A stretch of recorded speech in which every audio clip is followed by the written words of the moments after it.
Welcome to 38 Move Blunder. I have a great couple games for you where I lost on time, I won, and then I won a different game. Totally different. So let's get into a little bit of review and see what we can learn. First game, I have the black pieces, they have the white pieces. We go e4, e5. They put their knight up to f3. I do Petrov style.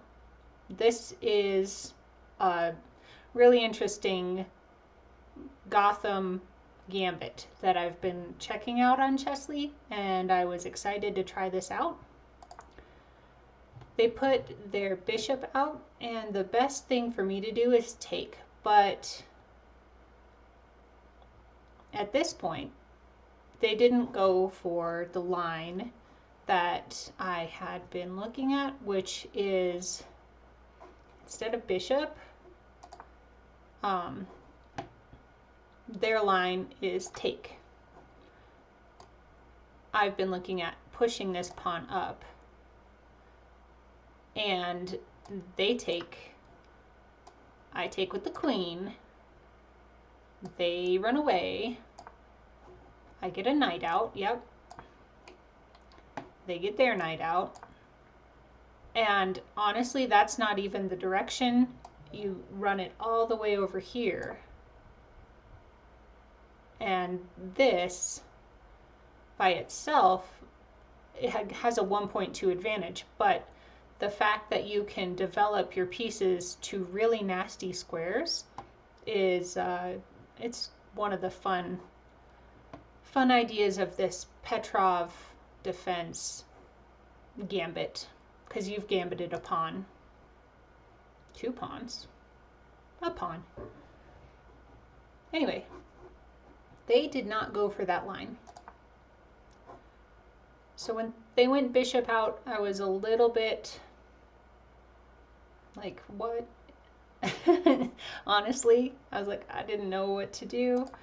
I just pushed a pawn up thinking that I could get a similar thing going with the queen, with the knight.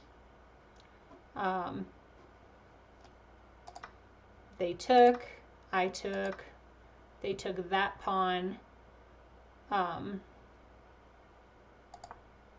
developed the bishop just because you can't just move the knight back without losing some material.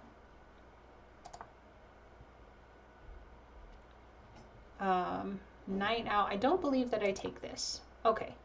I get the queen looking at some things, threatening the knight, threatening that pawn. It's the idea there. Negative or a 1.5 for them advantage. So the best thing for them to do is retreat that. And I don't believe they do. They go ahead and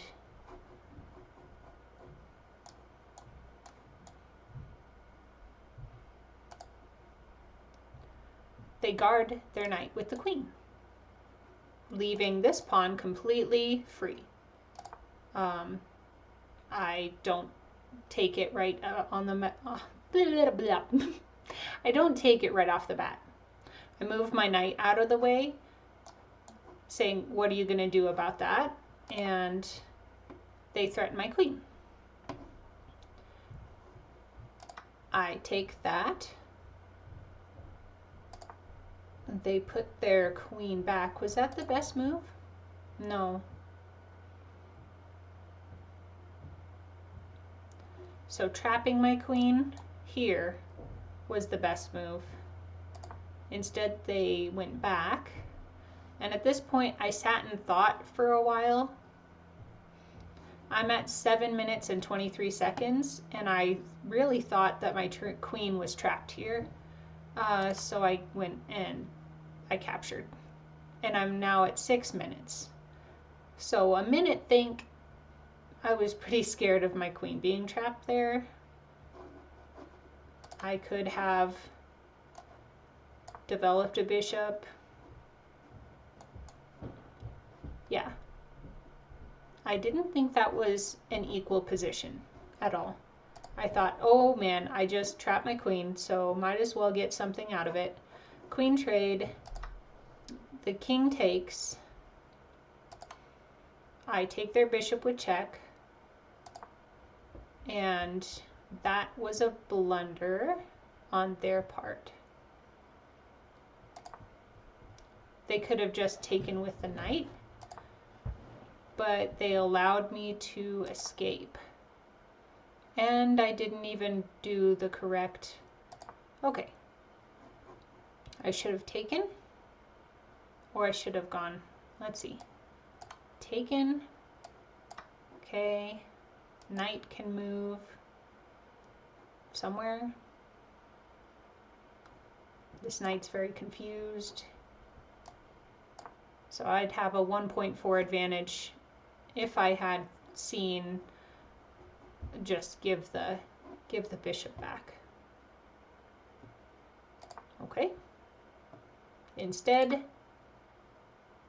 that knight hangs. I develop my knight.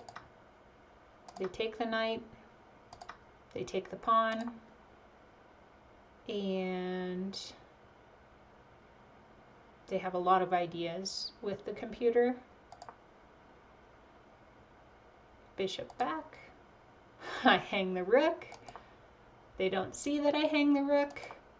I don't see that I hang the rook. They don't see that I hang the rook and am threatening their rook. I take their rook. They don't see that I... Okay. I move. Right now I'm at 3 minutes and 57 seconds to their 7 minutes and 15 seconds. They barely thought this whole time. They barely thought. Maybe they could have seen that the rook was hanging if they had taken a couple seconds, but okay. Knight back. Rook hangs again, but they don't. They see it now. I grab up the bishop. 4.7 advantage to me. That is interesting that it's an advantage. How long has the advantage been to me?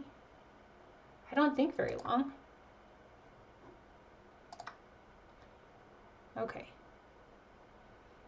I suppose when we were back and forthing, hanging the rook, it goes great for them. Great for them again. I gain it back. It's pretty horrible for them right at this point. So the check created, excuse me.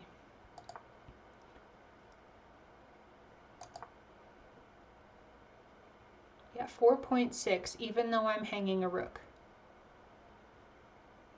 That is wild. That is absolutely wild. You can... I don't even understand chess. Wow. Okay. I get my bishop out of there. They take my rook. I take their bishop. They put their knight there. I kick it away. They threaten the bishop. I move the bishop. Threaten the bishop. Move the bishop. Threaten a pawn. I move the pawn. So they don't have anything more than like one movers at this point. And it's easy to deal with.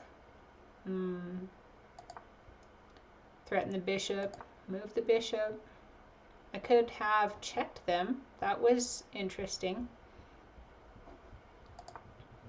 They push a pawn and hang a pawn. I do see this. And I have 1 minute and 30 seconds left, and they have 5 minutes. So this is where it starts getting hard for me. I feel like I have to move a little faster. Threaten a bishop. I hang a bishop, and my advantage, that was an 8-point swing. Did you see that? Oh, 9, let's see, 10-point swing just for hanging a bishop. Okay, check, because that was 2 pieces thrown away, and I have 26 seconds left. In those few moves, went from a minute to, I calculated something wrong there, that's for sure. I should have just guarded the bishop. That would have been great. And even then it wants to sack the rook. That's very interesting. Well, that's not. Yeah, it just wants them to sack the rook to have any kind of advantage. Wow. Okay. I lose on time. That's all there is to it. We make them a couple more moves, and I lose on time. There we go. What can you do? I think if I had a little bit more time on that game, I wouldn't have made that last blunder. And that was on the 38th move. I ran out of time, which is silly because this channel is called 38 Move Blunder because I'm 38 years old. Not necessarily that anything cool happens on the 38th move, but hey, it did. That's neat. Let's go to the next game.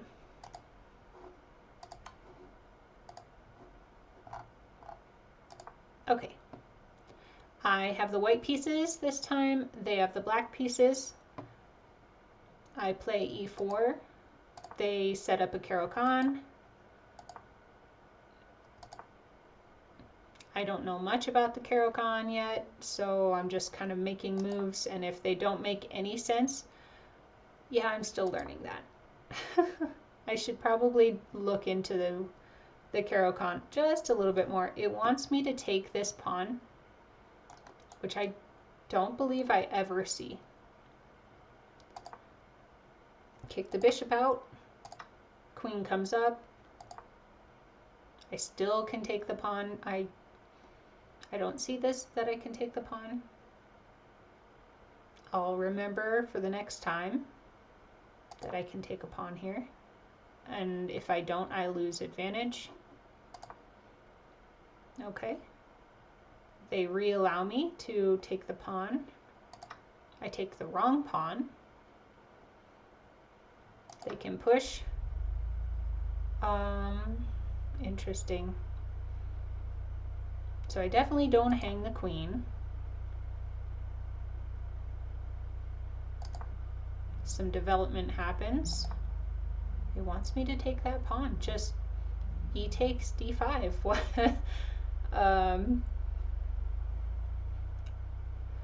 I think because I learned that you don't open the center when your king is in the center. So why put the pawn from E to D when your king is right there? This whole time, my king has been right there.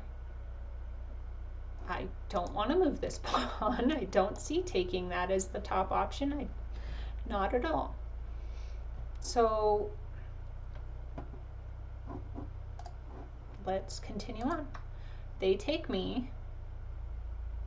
My best option is to castle, but I take with the knight. They threaten my queen, moving the queen to f2 is the best, but I move it up to, you know, centralize the queen. d6. I don't believe I see that as a free bishop, though. No, I do. Take, queen takes, then I castle, because I'm planning things down this way. They castle, queen trade. The bishop can move. I put it back in its little snug little hidey hole. Threatening that. I move the king over instead. I think that's just a wiser option, but I have a 4.7 advantage here at this point, which is nice. But I'm half down on time. They have 8 minutes and 37 seconds, and I have 4 minutes and 30 seconds. This came right after the loss on time. I'm just not thinking fast, but I think I'm pacing myself. If that makes any sense. I don't believe I should play fast on a 10-minute game. So they go a5, which just guards the knight, but doesn't really. I think their idea with a5 was to keep going on this a file to get this open for the rook. I think that was the idea. So I blocked that. The computer wanted me to block, so that was a good idea. Their pawn comes, and I don't see anything wrong with taking that. They push instead of retaking, which was weird. And I saw blocking this pawn from moving was the best option. The bishop is really happy here. Wow, that's not how a bishop moves. The bishop is happy here because I can put a rook, and yeah, the bishop's super happy here. They push their pawn. I put a rook over, threaten a rook. They take, I take back. They take, I take with the bishop, guarding these ideas here. This just looks like a spiky defense fortress there to me. You have that one too. Anyway, they threaten a pawn. I don't care about the pawn. They take it, and I have mate in one. I believe I say, go ahead and take it. I dare you, in my live stream. And they took it, and it was mate. And I was ecstatic, just back rank mate. I had a really fun day with these couple games on the live stream. On the last game I want to show you is this one here, as it ruins the, okay, the last game I have the black pieces and they have the white pieces. It's going to be typical under 800 elo.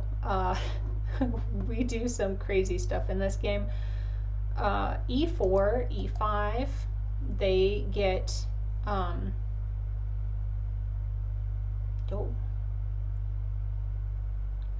they push D4. I don't know what to do. I even say this, so I go ahead and I push my D pawn. Why not? This is called the Bear Gambit, and I have no idea what I'm doing. I'm just blundering into this gambit. So we trade the queen. They put a knight out, and I don't take that. I should have. Apparently, go ahead and take that is a good idea. Bishop threatens this, and it didn't make any sense because there was no queen or king to pin this to. Didn't make any sense to me.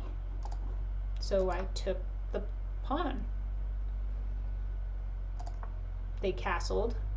Now I see this is a huge option for me, because once I take this, they take back with the pawn, and now they're open. It's good for me. And I'm one move away from castling.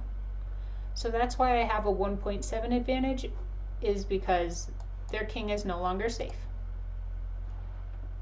Why castle when you're just going to open the front door?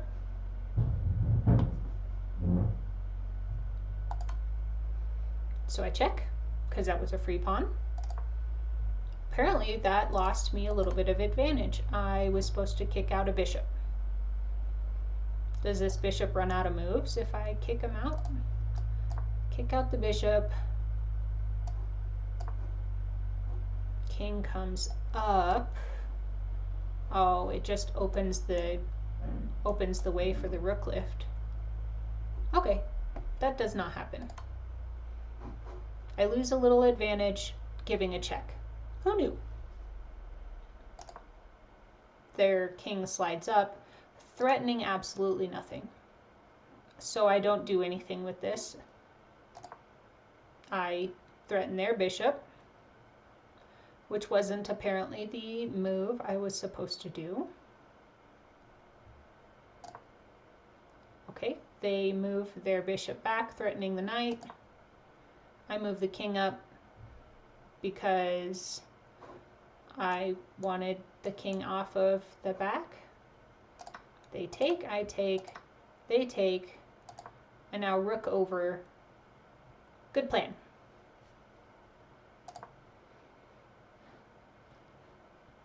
Developing pieces. I think that's a good idea too. They give me a check. I block it because trades are good at this point. I don't have any doubled pawns and I'm okay with trading down. Trade, trade, rook up. I should have went one more and just offered another trade.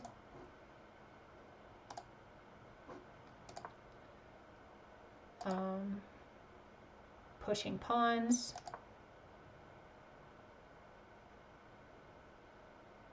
This is getting pretty even, but I jump my knight in, and 4.5, that was a huge blunder for them. Now I am leading from equal.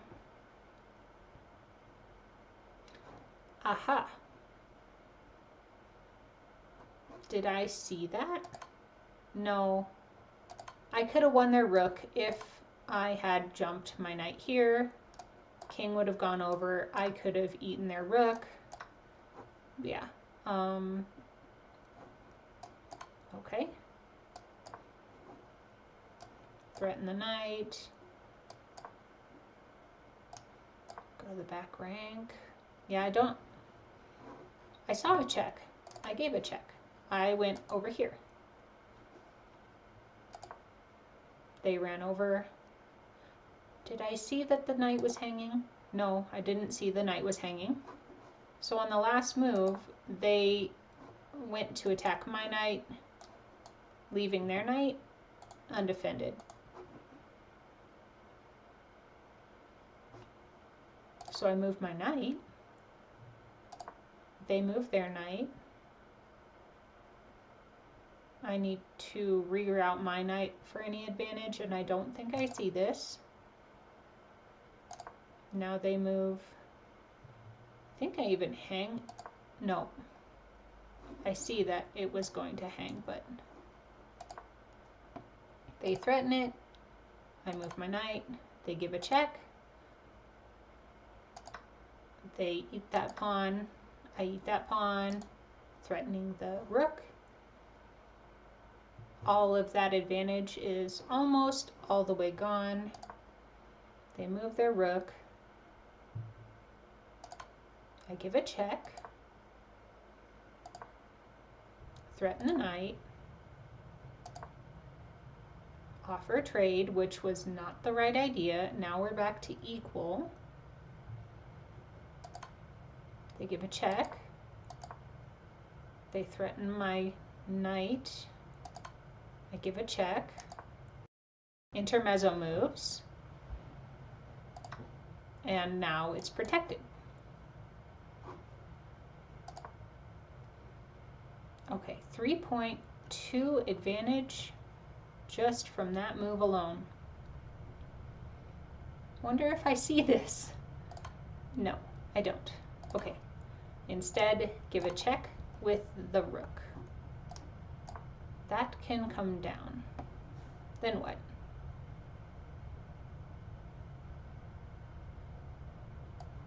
give a check.